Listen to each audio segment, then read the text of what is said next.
Dear Patriots, before the news starts, please subscribe to our patriotic channel by clicking the subscribe button. Give us a thumbs up to this video. Don't forget to leave your opinion below in the comments section. Share the news on Facebook and Twitter so you friends see it. Thank you. Breaking Las Vegas witness says there was more than one shooter. The recent massacre at the Route 91 Harvest Country Music Festival in Las Vegas has gone as the worst mass shooting in the history of the United States, leaving 58 people dead and nearly 500 others wounded. It's hard to believe that one person could have done so much damage, all by himself, in such a short span of time. One concertgoer named Gail Davis, who was at the concert, recently told conservative radio host Michael Savage why she believes there may have been more than one shooter. Said Gail, who hid with her husband under a vendor tent during the shooting, "The thing that we noticed, my husband noticed too, and I think even the Metro police officer, there were shots that were higher pitched. There were shots that were lower sounding, and they were going at the same time, and the lower shots were getting closer to us, and I'm thinking, oh my God, somebody walking in the crowd is spraying their gun back and forth and shooting people." While not claiming expertise in firearms, Gail said that she has a distinct memory of what she heard, saying, "The one that was lower kept getting closer sounding to us. To me, it sounded like somebody was walking from the crowd from west to east, through the crowd and shooting." She also recalled that a woman right behind her got hit by a bullet in the stomach. Said Gail, "How could a bullet be coming from our right, which was on our west? We're facing direct south. The bullet would have to come straight up and make a 90-degree turn and go into her stomach." Clark County Sheriff Joe Lombardo recently lent credence to theories that Paddock was assisted, saying in a press conference about shooter Steve Paddock, he had to have some help at some point. "Maybe he's a super guy, maybe he's super Yahoo, was working out all this on his own, but it would be hard for me to believe that. Do you think there was another shooter?"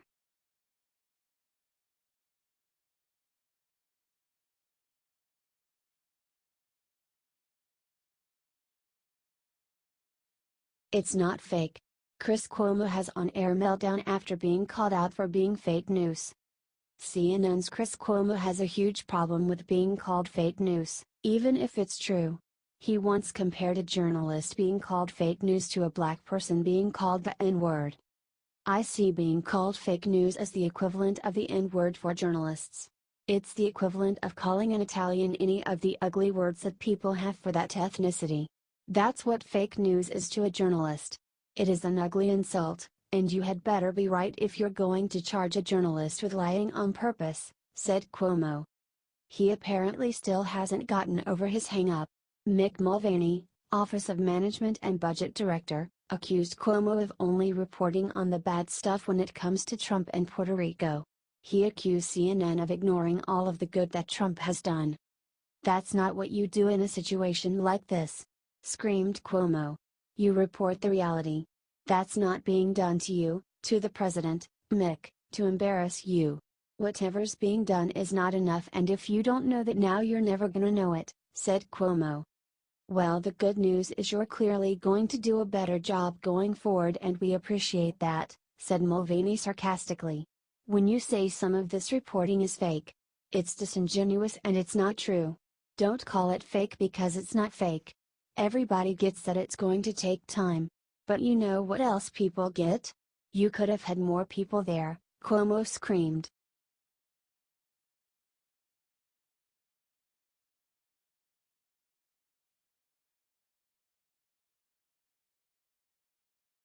Something stinks. Hannity and Tommy Lauren expose what's suspicious about media reporting on shooting. Sean Hannity and Tommy Lauren went to Las Vegas and commented on the suspicious way that the mainstream media has been reporting the shooting. Instead of reporting on any of the facts of what has happened, they immediately made it political. Tommy Lauren made the point that those who are hellbent on murdering thousands of people won't care about breaking the law. Guest Kaya Jones agreed. "If you have evil intentions in your heart, you're gonna find a way," Jones said. "Criminals, terrorists, psychos, they don't obey our laws. They don't care about your gun control. When you have a gun-free zone, you are neutering everyone there," said Lauren. "Here's my question though. Why are we spending all of this time, not us, but others in the news and others in the celebrity sphere? Why are they spending so much time analyzing what kind of guns he used, how many he had?" asked Lauren. "I want to know more about him and more about his friend. I want to know about the victims and their families," asked Lauren. "Don't you find there is something off here?" "Really off?" asked Hannity. "Where there's smoke, there's fire," said Lauren. "Usually in situations like this you know everything about the person. Every Facebook page they've ever been on, everyone they've ever known, and all of a sudden, all we're talking about is the weapons he used and the firearms? No, something stinks," said Lauren. "Do you agree?"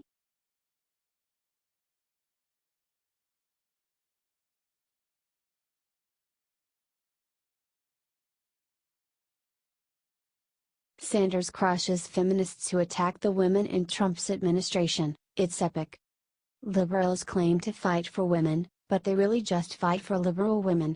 This is seen time and time again as they launch vicious attacks at Sarah Sanders. They attack her for her appearance and her weight. The types of things that they would have a heart attack over if it was about them. Sanders has a message to all those women. This is a president who was elected by the forgotten men and women of this country, and a lot of liberals have contempt for those people, whether they're men, whether they're women, and they want to attack us. I think that it's a great reminder of why this president was elected," said Sanders in an interview with Fox. "We're going to continue to grow the economy, continue to create jobs, 2 million new jobs since this president came into office. And I'm sure a lot of those are going to women. And maybe we'll get to replace some of those female journalists out there that don't like us very much at some point," said Sanders. "The bottom line is, this is a president who's focused on getting things done, focused on getting things done for the men and women that frankly, a lot of the liberal elites in this country don't like, have contempt for," she said. "And he's focused on empowering women, and he is doing that in the way he puts people in place in his administration.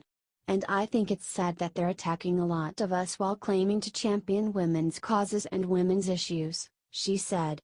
"Do you think she's right?"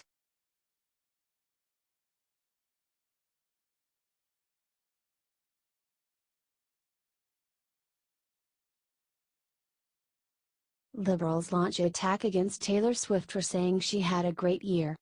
Taylor Swift just got in big trouble with liberals? Why? For feeling happiness. With Donald Trump as president, you are not allowed to feel joy. Swift started the controversy with a post of a London concert on Instagram. "I love you guys so much." This was a photo at Paul_Sidoti took at a Capitol official Jingle Bell Ball in London a few days ago. "I couldn't have asked for a better year, all thanks to you. Thanks for all the birthday wishes. Can't wait to see what 28 will be like. See you on tour," wrote Swift. That was enough to offend liberals. Is there anything more annoying than Taylor Swift talking about what a great year 2017 has been while everyone else is fighting for our lives under Trump? Ugh! Wrote Kevin Allred, a college professor who teaches a class called Politicizing Beyoncé. "She is so out of touch with the real world that it's disturbing, lol. Nobody cares what a great year she had," wrote another user. "I mean, yeah, there were Nazis and white supremacy marches, and families are being torn apart, and there were mass shootings, and people are losing health care, but none of that affects me, so 2017 was great," wrote another. There was even an article written by The Cut called "A Straight, White, Multimillionaire Pop Star Had a Great 2017, that mocked the artist for feeling joy.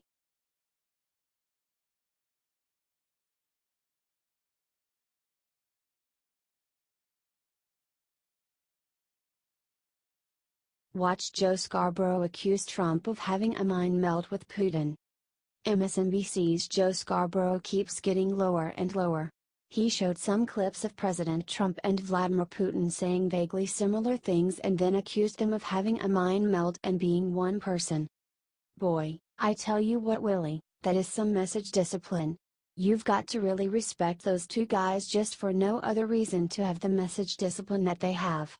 It's so jarring. And we're going to be introducing Peggy Newton in a second here," said Scarborough after playing a couple of clips. But for those of us who grew up as conservative Republicans in the height of the Cold War, it really is jarring to see Donald Trump in a minute meld with a man who runs a country that invades other countries, said Scarborough. That shoots down passenger planes, that assassinates journalists, that assassinates political leaders, pretty jarring, but he's doing it, and as David Ignatius says, that facts are hiding in broad daylight, said Scarborough. Former KGB agent Putin knows exactly how to play Donald Trump. He says exactly what he knows Donald Trump will respond to, responded MSNBC's Willie Geist. Oh my God, he plays him like a fiddle, said Scarborough. And in fact got a phone call from the president yesterday, said Geist.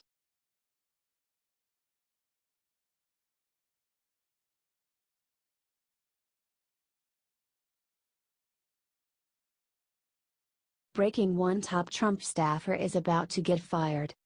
For various reasons, there has been a great deal of turnover within the staff of Republican President Donald Trump in the White House. This may not come as a surprise, since Trump is an outsider whose style does not fit easily within the established Washington, D.C., conventions. Former Health and Human Services Secretary Tom Price was the last to go, and, according to reports, Trump's Chief of Staff General John Kelly is planning on resigning from the administration within a week.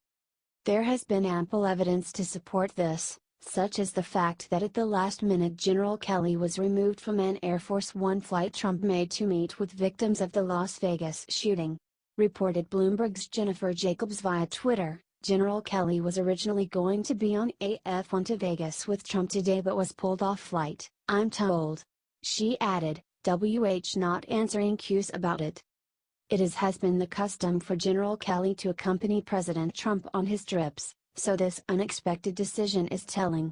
The decision came from the top, as blogger Bill Palmer explained, writing, "Protocol says that Trump is the only one who could have made a decision like that, so we know that Trump booted Kelly from the flight.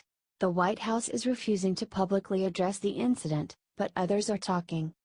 Added Washington, D.C. pundit Scott Dworkin, "I've heard from 3 people from different circles on the Hill that this may be John Kelly's last week as Trump's chief of staff. This move does not come as a shock to some, as tensions have reportedly been rising between Trump and Kelly in recent weeks." Described the Washington Post, Trump chafes at some of the retired Marine Corps general's moves to restrict access to him since he took the job almost a month ago, said several people close to the president. They run counter to Trump's love of spontaneity and brashness, prompting some Trump loyalists to derisively dub Kelly the church lady because they consider him strict and morally superior. Do you think Trump will be better off without General Kelly?